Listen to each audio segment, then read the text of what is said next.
Hello नमस्कार।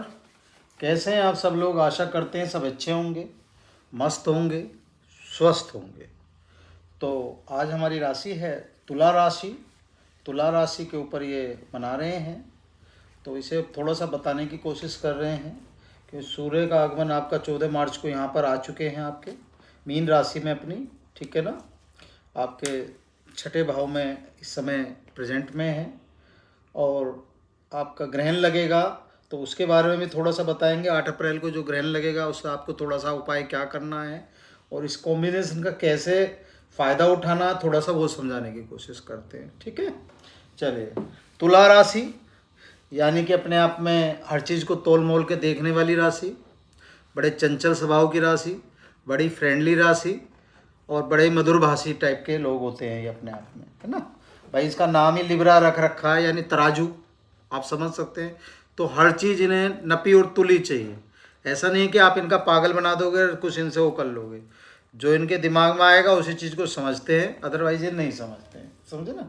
चलिए, अब आपके देख लेते हैं। इसके जो लॉर्ड होते हैं शुक्र भगवान होते हैं। तो यानी आप समझ सकते हैं, जब शुक्र भगवान आपके लॉर्ड हैं तो आपको किस हिसाब से इन्हें मेंटेन करना है और क्या करना है। लग्जरियस हो गया तो साफ़ सुथरे हो गए अपने अपने हिसाब से ही, और सुख सुविधाओं से और भोग विलासताओं से संपूर्ण हो गए अपने आप में। जहाँ शुक्र देवता स्वयं बैठे हैं तो ऐसा हो ही नहीं सकता कि उस राशि का जातक कहीं ना कहीं भोग विलासताओं से दूर रहेगा। भोग विलासता उसके पास कैसे ना कैसे रहेंगी, मतलब सुख सुविधा मान सम्मान कहीं ना कहीं उसके साथ लगा रहेगा, ठीक है।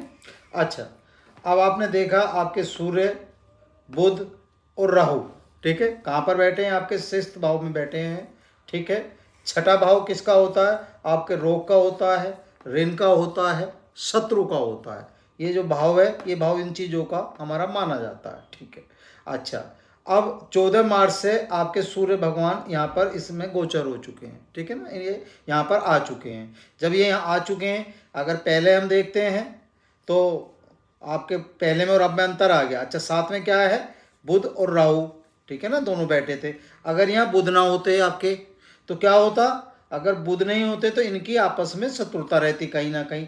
लेकिन जब बुध आ गए तो बुध क्या है? इन दोनों के मित्र ग्रह हैं, ठीक है ना। इन दोनों में जो मित्रता का काम करते हैं, मैत्री का काम करते हैं, ये बुध करते हैं। तो बुध की वजह से क्या हो गया? ये भैया दोनों ग्रह आपस में मित्र हो गए। जब मित्र हो गए और यहाँ पर कौन आ गए? सूर्य कौन होते हैं? सूर्य भैया प्रकाश देने का काम करते हैं आपके जीवन में। सूर्य जितने भी ग्रह हैं उनके राजा भी हैं। बुध आपके राजकुमार हैं, ठीक है ना। राहु जी अपनी छाया हैं। राहु आपका विचार है कि आपके मन में विचार कौन सा आ जाए, कब उसे चेंज कर दे, कब उसका क्या कर दे, ठीक है ना। अच्छा, अब जब ये तीनों हमारे साथ आ गए तो ये जो हमारा खाना है ये हमारा रोग का होता है और शत्रु का होता है। लेकिन इस समय इन तीनों का मिलने का मतलब क्या हो गया कि ये तीनों जो हमारे जब जब सूर्य आए तो सूर्य तो प्रकाश देने का काम करते ना। पूरे उसमें आपने देखा पूरे सब में प्रकाश देने का काम करते हैं, प्रकाश में है अपने आप में, ठीक है ना। लीडरशिप भी प्रदान करते हैं, राजा भी हो गए, सब कुछ हो गए। तो क्या होगा? जितने भी हमारे अगर कोई शत्रु हैं तो शत्रुओं के लिए कहीं ना कहीं दिक्कत आ चुकी है। शत्रु के लिए दिक्कत क्यों आ गई है? भैया सूर्य भगवान का साथ आ गया।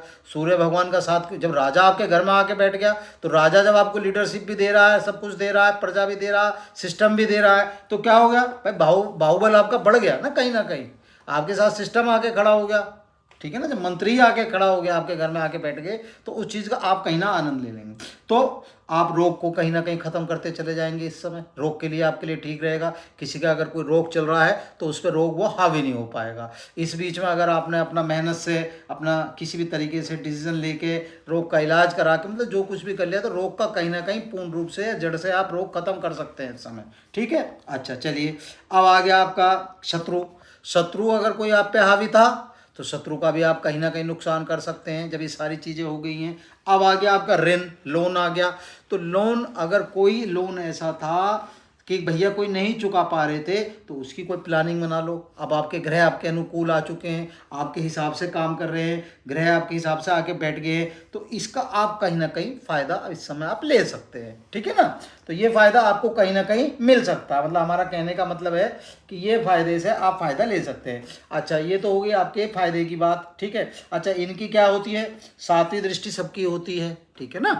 सातवीं जो दृष्टि होती है सबकी होती है, बुध की भी सातवीं दृष्टि है, सूर्य की भी सातवीं दृष्टि है और राहु की भी सातवीं दृष्टि है। और ये कहाँ पड़ रही है? सातवीं दृष्टि यहाँ पर पड़ रही है, ठीक है ना।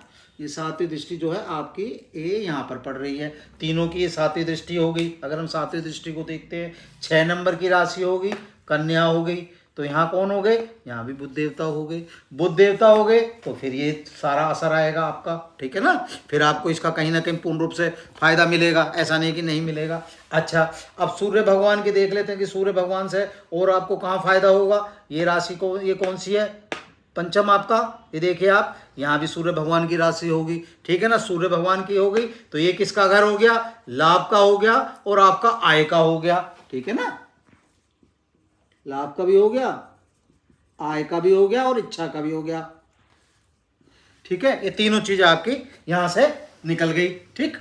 ये भी आपका घर एक तरह से कहीं ना कहीं जागृत हो गया। तो यहाँ से भी आप भैया काम और हर चीज़, जो भी बिजनेस प्लानिंग चल रही है, नौकरी का प्रोग्राम चल रहा है, कुछ भी चल रहा है, वो यहाँ आपसे जागृत है, यहाँ आपके लिए पूर्ण रूप से फायदा होगा। अच्छा, ये घर किसका होता है? ये घर हमारा किसका होता है? ये आपका भैया वैसे तो खर्चों का घर है, ठीक है ना, खर्चे होंगे, लेकिन खर्चे का दान पुण्य का भी घर है। अगर हमने कहीं दान पुण्य में खर्चा करा तो वो खर्चा खर्चा नहीं है ना। किसी भंडारे में हमने खर्चा करा तो वो खर्चा नहीं है, वो तो हमारे लिए कहीं ना कहीं सनातन के हिसाब से भी और हमारे हिसाब से भी और हमारे जीवन के हिसाब से भी कहीं ना कहीं फायदा करता है। बस एक दिक्कत कहाँ होती है? ये मुकदमे का घर होता है, ठीक है ना। मुकदमे का भी होता है, कोर्ट कचहरी का भी होता है, तो कोर्ट कचहरी का होता है, लेकिन ये तीनों घर आपके साथ हैं, तो तीनों घर हैं तो ये आपके लिए कोई इशू नहीं रहेगा। अब दिक्कत कब आएगी वो समझ लीजिए आप थोड़ा सा। अब 8 अप्रैल को क्या होगा? अच्छा, 26 मार्च को तो बुध आगे चले जाएंगे, समझिए आप, ठीक है। अभी जो इनसे आप फायदा ले सकते हैं 26 मार्च तक का ले सकते हैं। अब क्या होगा? एक घर ट्रांजिट यहाँ हो जाएंगे आपके, बुध आपके यहाँ पहुंच जाएंगे 26 मार्च को। जब 26 मार्च को बुध यहाँ हो गए तो वो तो एक अलग हिसाब हो गया आपका, ठीक है ना, अभी उसे अलग चीज़ है। लेकिन अभी मेन चीज़ क्या हम समझा रहे हैं, जैसे बुध आगे चले गए तो अब ये दोनों क्या हो गए? ये दोनों अकेले रह गए। कौन कौन? आपका सूर्य और राहु। अब सूर्य और राहु दोनों अपने आप में भैया एक आपका दानव हो गए, आपका आपके एक देवग्रह हो गए, ठीक है ना। तो अब इन दोनों का कहीं ना कहीं दिक्कत है इस समय, लेकिन क्या है, सूर्य भगवान कहीं ना कहीं हावी हैं, ठीक है। तो इसलिए पूर्ण रूप से इनके वो नहीं आ पाएंगे, लेकिन अब इसका वो बता देंगे हम क्यों नहीं आ पाएंगे। लेकिन दिक्कत कब होएगी भैया? दिक्कत होएगी असली 8 अप्रैल को, हमने लिख भी दिया। 8 अप्रैल को क्या होगा? सूर्य ग्रहण लगेगा। तो अब हमें क्या करना है, जब 8 अप्रैल को सूर्य ग्रहण लगेगा तो उस बीच में हमें थोड़ा सा ध्यान रखना है। क्या ध्यान रखना है? सपोज करो भाई ये यहाँ पर पड़ रहा है, ये मुकदमे का घर है, मुकदमे का घर है ना, तो जब बुध देवता यहाँ चले जाएंगे तो इनकी दृष्टि भी चेंज हो जाएंगी, है ना। अभी ये दृष्टि इनकी यहाँ पड़ रही है तो फिर यहाँ ना पड़ के फिर यहाँ पड़ेगी सातवीं दृष्टि, ठीक है ना। तो अब क्या होगा? हमें मुंह भाषा का थोड़ा सा ध्यान रखना है। हमें कम से कम और दिन ध्यान रखें ना रखें, आप 8 अप्रैल को थोड़ा सा 1 या 2 दिन, उससे 1-2 दिन पहले या आगे अपना ध्यान रखें कि भैया किसी भी लड़ाई झगड़े में या किसी उसमें ना पड़े, अपना काम निकालते रहें और अपना काम चलाते रहें, ठीक है ना। ये आपको काम करना है। ये आपका कुंडली का, ये आपका वो आ गया। अब आपको क्या करना, अगर पूर्ण रूप से इनका फ़ायदा लेना है, पूर्ण रूप से फ़ायदा लेना, तो भैया सूर्य को अर्घ देना ना छोड़ें, ठीक है ना। वैसे भी आपके तुला राशि वालों के लिए सूर्य को अर्घ देना वैसे भी बहुत अच्छा होता है, ठीक है ना। अच्छा, ये जो पीरियड चल रहा है, ये जो साल चल रहा है, ये जितने भी नई नौकरी वाले लड़के हैं, ठीक है ना, जो भी बच्चे हैं या कोई व्यवसाय लगाना चाहते हैं, उनके लिए बहुत अच्छा समय चल रहा है, ठीक है ना। मतलब उनके लिए बहुत ही शुभ समय है ये। कहीं ना कहीं किसी भी कंपटीशन को ब्रेक करने की क्षमता इस समय तुला राशि के अंदर दिखाई देती है। अगर थोड़ी सी मेहनत करेंगे तो कोई ना कोई कंपटीशन ब्रेक कर सकते हैं, ठीक है ना। तो सूर्य भगवान को तो अर्घ देना ही है, छोड़ना ही नहीं है, आप ही मान के चलें। अच्छा, दूसरा काम क्या करना है भैया, शुक्र देवता आपके वो मानते हैं तो इत्र का प्रयोग आप करते रहें हमेशा, ठीक है ना। इत्र का प्रयोग आप ना छोड़ें और कोशिश करें माथे पे केसर का तिलक लगा लें। केसर लेके, केसर ले आए, थोड़ा सा उसे क्या करना है, अपना हाथों से हल्का सा गंगा जल डाल लिया, केसर को अपना करा माथे पे लगा लिया, थोड़ा सा यहाँ पर लगा लिया और थोड़ा सा अपना जीवा पर लगा लिया। उससे क्या फ़ायदा होगा? उससे आपकी जीवा जो इंद्रियां हैं वो भी एक कंट्रोल में रहेगी, सारी चीज़ सही रहेगी, ठीक है ना। ये आपके लिए पूर्ण रूप से वो काम करेगा जो आपको समझ में नहीं आएगा। एक बार इन उपायों को आप करके तो देखें, 1 महीना जो भी कर सकते हैं, 10 दिन 20 दिन जो भी जॉब आप कर सकते हैं, उसके बाद आप उसका हल देखें कि आपको उसका हल क्या मिलेगा, है ना, उसका फ़ायदा क्या मिलेगा, ठीक है। ये आपको काम कर लेना है। तो हमें क्या करना है? अच्छा, दूसरा एक काम और कर सकते हैं, माँ दुर्गा की या माँ जिसे अपने दुर्गा माँ की या अपना माता की पूजा करें, ठीक है ना।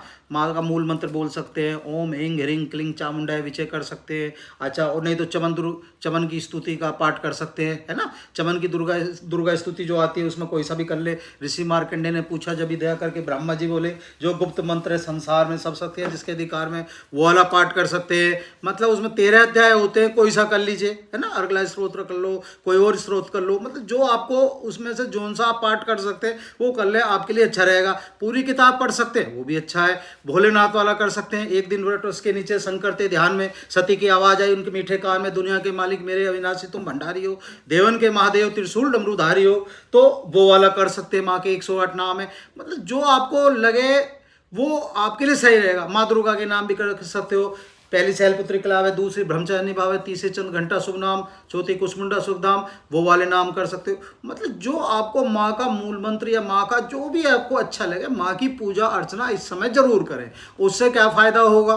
उससे ये जो फायदा होगा, अगर राहु के कहीं दुष्प्रभाव भी हैं तो वो दूर हो जाएंगे, ठीक है ना। अच्छा, दूसरी चीज ये हम क्यों बताते हैं आपको भैया, पहले जब हमें पता है कि राहु हमारा दुश्मन है, कहीं आप सपोज करो अगर बुध हमारे मित्र हैं, ये आपस में मित्र हो गए, जब हमें पता है कि बुध इनके बीच के त्रिकोण है, अपने केंद्र है अपना, इस हिसाब से तो बुध को भी मना के रखें, इसे भी मना के रखें। क्या होगा? राहु भी शर्म करेंगे, भैया बुध के ये दोस्त हैं, ये भी शर्म करेंगे, इसके ये दोस्त हैं। बाकी सूर्य भगवान तो प्रकाश देने का काम करते हैं, तो आपके जीवन में भी प्रकाश अलग अलग फैलाएंगे वे, है ना। इनके प्रकाश का अगर पूर्ण रूप से आपने फायदा उठा लिया तो इस समय आप पूर्ण रूप से इनकी कृपा ले लेंगे, ठीक है ना। सूर्य भगवान को अर्घ देना ना छोड़ें, ना छोड़ें, ना छोड़ें, ये आप कोशिश कर लें। सूर्य भगवान का मंत्र कर लें, ओम गन्नी सूर्याय नमः कर लें, है ना। तो वो वाला आप कर, ओम सूर्याय नमः कर लें, ओम सूर्य देवाय नमः कर लें, जो आपका मन करे भाई। छोटा सा मंत्र कर लो, बड़ा मंत्र कर लो, बहुत सारे मंत्र हैं। आदित्य स्तोत्र का पाठ भी कर सकते हो आप, बहुत सारे, मतलब इतने सारे वे हैं। आप करने वाले होने चाहिए जो इनकी कृपा आप पूर्ण रूप से ले सकते हो। ये 2-4 चीज़ें कर ले तो आपके लिए हर तरीके से ये अच्छा होगा। अच्छा, और छोटा सा एक उपाय और बता सकते हैं भाई, जो भी अपना इस समय ये पेपर एग्जाम वगैरह देंगे उनके लिए बता देते हैं भाई। 7 नंबर की राशि है, शुक्र इनके वे है, तो 6 मुखी का जो रुद्राक्ष होता है, 6 मुखी का रुद्राक्ष कोई ज़्यादा महंगा नहीं आता, वो आपके लिए बहुत उत्तम रहेगा। अगर उसे आप कैरी कर सकते हैं, उसे ला सकते हैं तो उसे पहन लें अपना, वो भी आपके लिए ठीक रहेगा। बस इतना सा आप सारा कार्य कर लीजिए, देखिए आपको क्या मजा आता है। अब आपने नोट कर लिया होगा, हमें बताने की जरूरत नहीं है, ठीक है ना। बस थोड़ा सा क्या करना, 8 अप्रैल को हमें थोड़ा सा विशेष ध्यान रखना है, क्योंकि उस दिन ग्रहण लगेगा। बाकी सब चीज़ सही है, सब बढ़िया है, ठीक है ना। और अगर पूरे खानों पे जाते हैं, पूरे भाव पे जाते हैं तो वीडियो बहुत लंबी हो जाएगी। ज़्यादा वीडियो लंबी लगाने से क्या होता है, आप इलझ जाते हो, समझ नहीं पाते हो। इसलिए छोटी सी बातें आपको बता दी जो आपके लिए काम आ सकती है, ठीक है। धन्यवाद। वीडियो अच्छी लगे तो प्लीज़ लाइक करें, शेयर करें। धन्यवाद।